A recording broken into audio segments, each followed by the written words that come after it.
श्रीमद् भागवत महापुराण द्वितीय स्कंद 10वां अध्याय। भगवान के विराट रूप के विभिन्न तत्वों और जीव के अंगों की उत्पत्ति का विस्तृत वर्णन। श्री सुखदेव जी बोले, हे राजा परीक्षित, इस भागवत शास्त्र में सर्ग विसर्ग, स्थान पोषण, ऊति, मनमंत्रन, ईशानुकथा, निरोध, मुक्ति और आश्रय ये लक्षण दर्शाए गए हैं।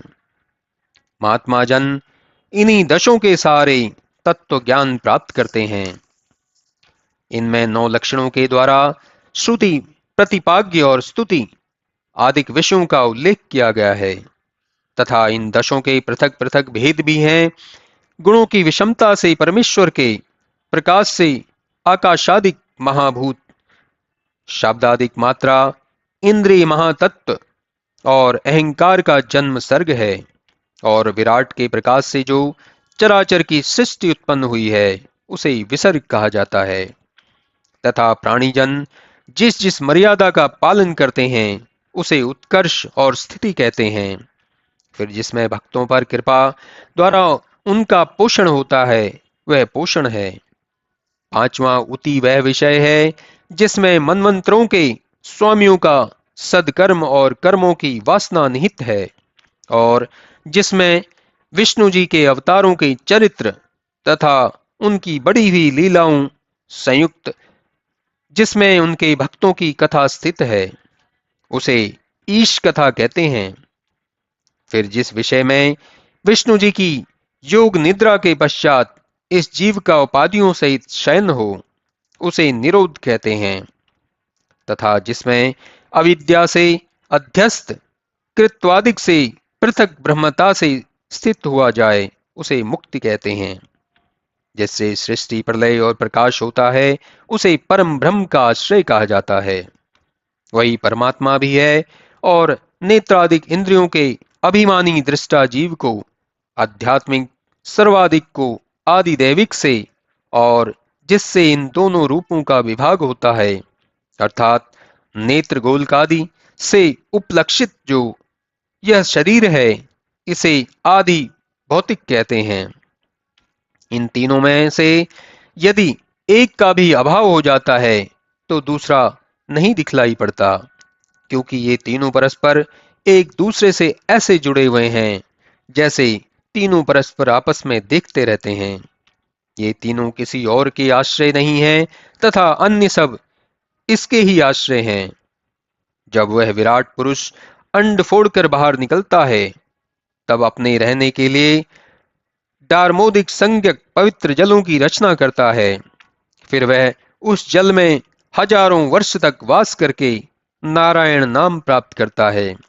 उसकी दया से ही सब जीव द्रव्य, धर्म, काल, स्वभावानुसार कर्ता और भोक्ता होते हैं।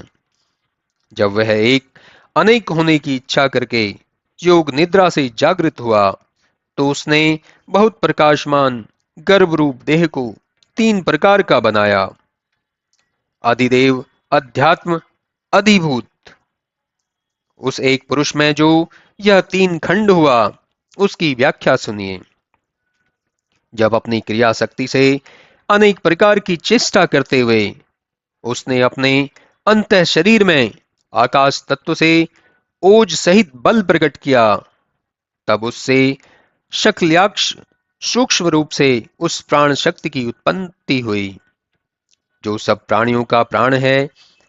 उस एक प्राण में ही सब इंद्रियां चेष्टा करती हैं।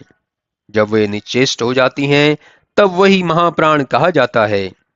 इस प्रकार उस स्वचेष्टित विराट पुरुष के भीतर क्षुधा तथा तृषा उत्पन्न हुई। जब उसने खाने पीने की इच्छा की तब मुख प्रकट हुआ। उस मुख में तालु था जिससे जिह्वा इंद्रिय उत्पन्न हुई, और उसमें अनेक प्रकार का रस विषय उत्पन्न हुआ। फिर उस विराट ने बोलने की इच्छा की, तब उनके मुख से अग्नि देवता, वाणी इंद्रिय उत्पन्न हुई, जिन दोनों के अधीन बोलना हुआ। इस प्रकार वह विराट पुरुष बहुत दिनों तक जल में रहकर पवन के सहारे पड़ा रहा। तत्पश्चात जब उसमें प्राण वायु का अत्यंत संचार हुआ, तब उसमें नासिका इंद्रिय प्रकट हुई, जिसमें गंध ग्रहण करने की स्वाभाविक शक्ति विद्यमान थी।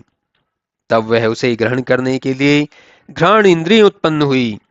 उसी प्रकार जब उस विराट पुरुष ने देखने की इच्छा प्रकट की, तब नेत्र इंद्रिय उत्पन्न हुई, जिसके देवता सूर्य हुए, और वह चक्षु इंद्रिय रूप को ग्रहण करने वाली हुई।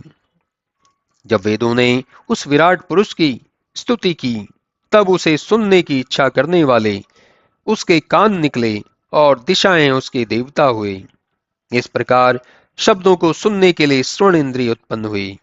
फिर वस्तु की मृदुता, कठोरता, लघुता, गुरुता और शीत उष्ण ग्रहण करने की इच्छा वाले उस महात्मा की त्वचा उत्पन्न हुई, जिसके रोम इंद्रिय तथा वृक्ष देवता हुए। इसी प्रकार जब उसने नाना प्रकार के कर्म करने की इच्छा की, तब उसके हाथ उत्पन्न हुए, उनसे वह सब प्रकार के कर्म करने लगा। तत्पश्चात उस अभीष्ट गति चाहने वाले के चरण उत्पन्न हुए, और चरणों के साथ ही वह यज्ञ का अधिष्ठाता विष्णु रूप से स्थित हुआ। फिर उसमें गमन करने के लिए कर्म शक्ति नामक इंद्रियां उत्पन्न हुई, जिससे वह यज्ञादिक शुभ कर्मों को करने लगा। फिर संतान, रति तथा सर्वाधिक की इच्छा करने वाले उस पुरुष के लिंग उत्पन्न हुआ, और वह उपस्थ इंद्रिय हुई कि जिन दोनों के अधीन काम संबंधी सुख नियत हुआ। तत्पश्चात भोजन किए हुए अन्नादि के अंशांश को त्यागने की इच्छा वाले उस पुरुष को गुदा नामक इंद्रिय उत्पन्न हुई, जिसका देवता वायु है। मल को त्याग करना उसके अधीन है। फिर एक शरीर से दूसरे शरीर में जाने की इच्छा करने वाले उन विराट पुरुष को नाभि उत्पन्न हुई, जिसकी अपान इंद्रिय तथा मृत्यु देवता है।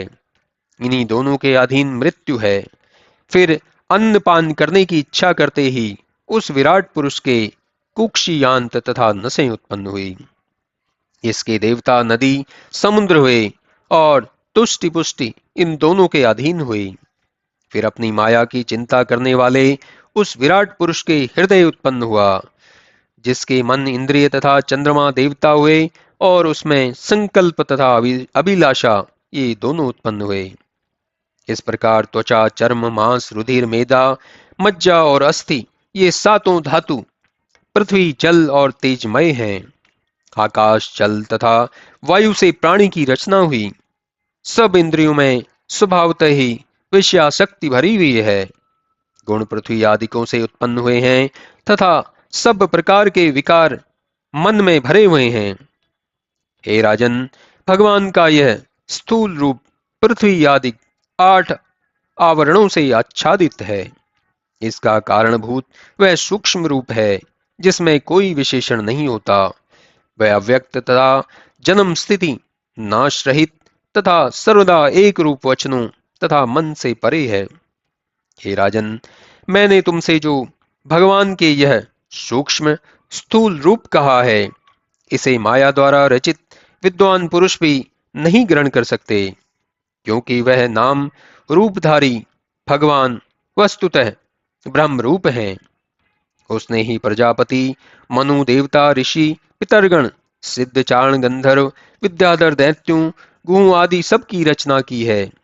ये किन्नर, अप्सरा, नाग, सर्प, किंब पुरुष, उरग, मातृगण, राक्षस, पिशाच, प्रेम, भूत, विनायक सब उसी की रचना है। हे राजन, यह कुष्मांड, उन्माद, बेताल, यातुधान, ग्रह, खग, मृग, पक्षी, पर्वत और सर्पों को उसी ने बनाया है। यह स्थावर जंगम का 2 भेद और जरायुज, अंडज, स्वेदज और उद्भिज 4 प्रकार के प्राणियों को उसी ने रचा है। इस प्रकार जल स्थल में रहने वाले जितने जीवधारी हैं, उन्हें भी उसी ने रचा है। जैसा जिसका उत्तम, मध्यम और अधम कर्म है, उसके अनुसार पुण्य पाप से निश्चित गति देने वाला वही है। जो सतोगुणी है उन्हें देवता, जो रजोगुणी हैं उन्हें मनुष्य, और जो तमोगुणी हैं उन्हें नार की गति देने वाला वही है। वही धर्म रूपधारी विश्वधारी भगवान सब पशु पक्षी मनुष्य और देव शरीर से संसार की स्थापना करता हुआ सबका पालन और नाश करता है।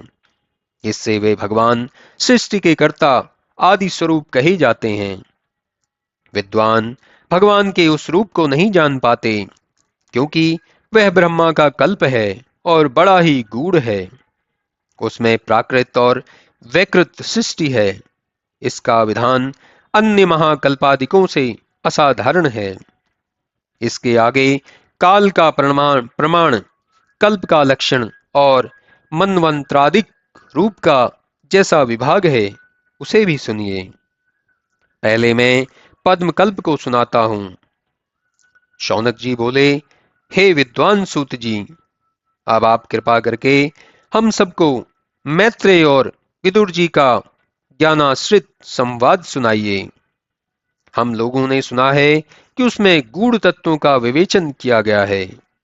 सो उन दोनों महात्माओं ने जैसे आपस में कहा है, वह सब हमसे कहिए।